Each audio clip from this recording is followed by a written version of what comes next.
Bonjour à tous, alors aujourd'hui je vais vous parler de la résilience. Alors j'ai demandé, alors vous pouvez imaginer donc sur le téléphone qu'on demande voilà, une question, la définition de la résilience pour savoir exactement la définition exacte. Après je vais vous dire ma version. Alors leur version, un peu. Enfin, ça n'a pas trop à voir, mais après, je vais vous dire quel lien je vois. Donc, c'est résistance à un choc d'un métal, apparemment. Mais en fait, si j'enlève le mot métal, résistance à un choc, oui. Donc, moi, si je devais dire. Alors, on peut le réadapter à l'infini, mais pour moi, en tout cas, je le vois comme la vie est belle. Et je crois qu'on le voit. Enfin, en tout cas, moi, dans mon expérience de vie, donc je suis très positive. Euh, je, je suis quelqu'un qui aime la vie. J'ai toujours aimé la vie, même malgré 10 ans de cauchemar, 12 ans de cauchemar, même toute ma vie, bref. Mais j'ai toujours eu des rêves aussi, donc ça aide d'avoir des rêves. Ça a toujours fait que je suis. Alors, ok, donc je sais que, et là je vais pas rire, il y a vraiment des passages à l'acte, il y a des gens où, voilà, il y a des gens qui essayent de se suicider. Alors, si j'ai un message d'espoir pour ces personnes, c'est que donc déjà, rien n'est pour toujours. Rien n'est. Comment on m'a dit ça l'autre jour? On m'a dit, même la souffrance euh, se termine un jour, il a dit. Oui, se termine un jour, ou ne dure pas pour toujours. Ne dure pas pour toujours. Donc il faut se dire que rien n'est pour toujours, ça c'est sûr. Et que euh, après tout ce que j'ai vécu, je peux pas. Enfin, c'est trop beau la vie, je sais pas comment dire. Après, après je veux dire, c'est dans ma nature, mais je pense que tout le monde l'a en soi.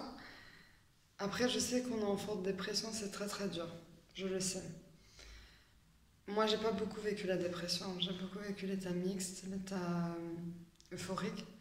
Mais l'état euphorique, on va dire, dans le mauvais sens du terme, où j'étais trop à 1000 à l'heure. Tout ce que je me dis, tout ce que j'ai fait, je regrette. Je le regrette. Mais ça m'a forgé. Ça m'a forgé, ça m'a rendue plus forte. Et aussi, j'ai réalisé que j'avais une forte empathie et que j'ai un fort attachement à, aux personnes qui ont une maladie mentale, puisque je l'ai vécu, je le vis. Puisque c'est ok, alors ça s'appelle le TIMI, moi qui n'y croyais pas. Le TIMI où on est donc bien, enfin on va dire stable. Et je dis pas que ça peut pas revenir, ça peut revenir. Mais si on se dit toujours ça, on vit plus. Donc je vais vivre, mais pas en manie, je vais vivre. Et je suis résiliente.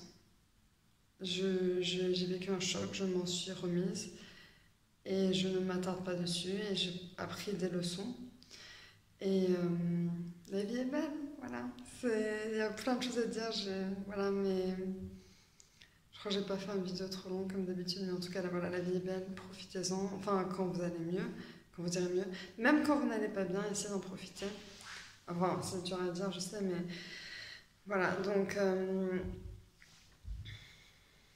voilà la résilience. Cherchez peut-être les définitions parce que moi, j'ai une définition un peu bizarre qui m'est sortie sur le téléphone. Mais, mais en tout cas, voilà. Voilà, c'est beau la vie, c'est tout. Faut jamais perdre espoir, je dirais. Faut jamais perdre espoir. Et rien n'est pour toujours. Tout passe. Tout. Oula, je pense que c'est comme ça. Tout évolue, même regardez la nature autour de vous. Tout bouge, tout change, voilà, tout évolue. Voilà. Si c'était un message à passer aujourd'hui que j'ai vraiment envie de passer, c'est ça. voilà. Et je ne fais plus ça. J'avais d'ailleurs des rides qui commençaient à apparaître. Et j'arrive même plus à le faire. Tellement je rigole tout le temps, je souris tout le temps. Euh, voilà, en plus, voilà, j'ai l'ombre des arbres. C'est le printemps. Voilà. Voilà. Bisous. Bye bye.